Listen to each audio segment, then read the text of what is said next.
Hi everyone, this is Option Buyer.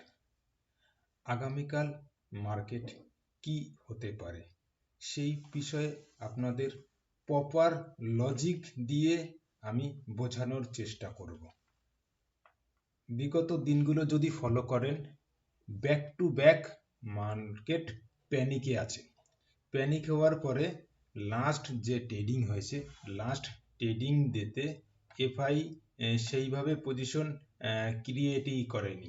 FI এর position মোটামুটি ওরা না আছে বুলিশ না আছে বেয়ারিশ, ওরা কনফিউজড হয়ে আছে মার্কেট কি হতে পারে, যার কারণে ওদের ডেটা সেইভাবে ইম্পর্টেন্ট নেই। পুরো যে ট্রেডার আছে, পুরো ট্রেডারের ডেটা যথেষ্ট ইম্পর্টেন্ট হয়ে আছে কালকের মার্কেটের জন্য। কারণ ব্যাক টু ব্যাক সেলিং হওয়ার পরে পুরো ট্রেডার ওরা যথেষ্ট বুলিশ পজিশন ক্রিয়েট করে আছে। তো সেক্ষেত্রে ওরা চাইছে মার্কেট বুলিশই হবে। কিন্তু আমাদের মতো যারা ক্লায়েন্ট রয়েছে, ওরা এখনো ওই প্যানিকের চিন্তা করে আছে যে কালকে মার্কেট বেয়ারিশ হওয়ার সম্ভাবনা প্রবল।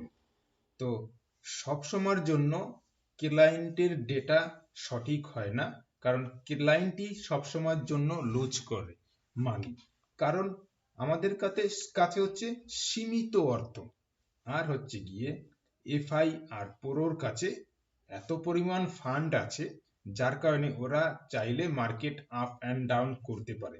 তো ওদের ডেটাই সব থেকে বেশি ইম্পর্টেন্ট। তাই আগামীকাল মার্কেট আমার ধারণা পজিটিভ হবে। তো পজিটিভ হওয়ার জন্য আমার ট্রেড নেওয়ার জন্য একটা সঠিক এন্ট্রি খুঁজতে হবে। সঠিক এন্ট্রি খুঁজে পাওয়ার জন্য আমাকে লেভেল আইডেন্টিফাই করতে হবে, যে কোন লেভেলে গেলে আমি ট্রেড করব। যদি ধরুন আগামীকাল মার্কেট ফ্ল্যাট ওপেন হয়, ফ্ল্যাট ওপেন হওয়ার পরে এই এরকম জায়গাতে, যে কোনো জায়গাতে যদি ওপেন হয়, কারণ কাল নেক্সট ডের ক্লোজিং ছিল 45,735। এখান থেকে যদি ফ্ল্যাট ওপেন হয়, এই যে ট্রেন লাইনটা দেখতে পাচ্ছেন মিনিটের ক্যান্ডেলে এরকম জায়গায় ওপেনিং হয়ে যদি এই ট্রেন লাইনের উপরে সাস্টেন করে যায় মার্কেট, তাহলে মনে করবেন এখান থেকে আপ যাওয়ার সম্ভাবনাই প্রবল। কারণ কি দেখুন, এই যে দুদিনে মার্কেটে এখানে বায়ার আছে, এখানে বায়ার আছে, এখানে বায়ার আছে। তো এরকম জায়গাতে যদি মার্কেট ওপেন হয়, বায়াররা চাইবে আর মার্কেটকে উপরে নিয়ে যাওয়ার জন্য।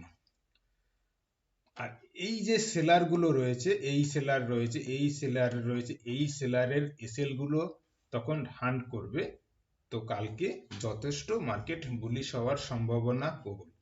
যদি ধরুন গ্যাপ ডাউন ওপেন হয়েছে অথবা ফ্ল্যাট ওপেন হওয়ার পরে এই লেভেলকে ভেঙে দিয়েছে, তখন এই যে বাইং যে পজিশন গুলো রয়েছে, এদিকে বাইং, এদিকে বাইং, এইদিকে বাইং, এই বাইং এর এসএল গুলো হান করবে। তো এসএল গুলো হান করবে, তাহলে আপনি এর লেভেলের নিচে যদি সাস্টেন করে যায় মার্কেট, তাহলে আপনি সেল পজিশন নিতে পারেন। কিন্তু সেল পজিশনে আপনার রিস্ক ফ্যাক্টর যথেষ্ট থেকে যাবে, কারণ পুরো ট্রেডার প্রচন্ড বুলিশ পজিশন ক্রিয়েট করে আছে।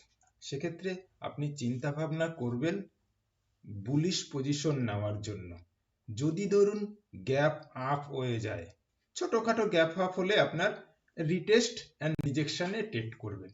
যদি বড় গ্যাপ আপ হয়ে যান, তো আপনি তখন একটু ওয়েট করবেন যে পজিশন নতুন কি পজিশন ক্রিয়েট হচ্ছে, নতুন position plus price action identify করে চেষ্টা করবেন আগামীকাল বুলিশ পজিশন নেওয়ার জন্য। তো টোটাল লজিক হিসাবেই আপনাকে আগামীকালের মার্কেট আমি চেষ্টা করলাম বোঝানোর। যদি আমার এই বিষয়টা আপনার ভালো লাগে, তো এই চ্যানেলকে সাবস্ক্রাইব করুন, আপনাদের বন্ধুদের কাছে শেয়ার করুন, লাইক করুন, কমেন্ট করুন। আপনার যার মনে চায় যে খারাপ হলে খারাপ কমেন্ট করুন, ভালো হলে ভালো কমেন্ট করুন, যাতে এই চ্যানেলকে আমি এগিয়ে নিয়ে যেতে পারি আপনাদের সাহায্যের জন্য। কারণ আমি বুঝতে পারছি মার্কেটে এত পরিমাণ মানুষ এই মার্কেটে লস করছে, তো যদি তার কোনো একটু সাহায্য করতে পারি তাহলে খুব ভালো লাগবে।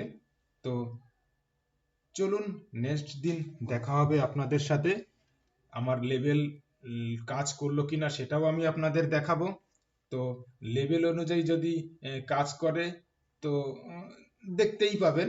তো নেক্সট দিন আমি আবার টোটালি ডেটা রিডিং করে আপনাদেরকে আবার ভিডিওর মাধ্যমে দেখানোর চেষ্টা করব। জয় হিন্দ, বন্দে মাতরম।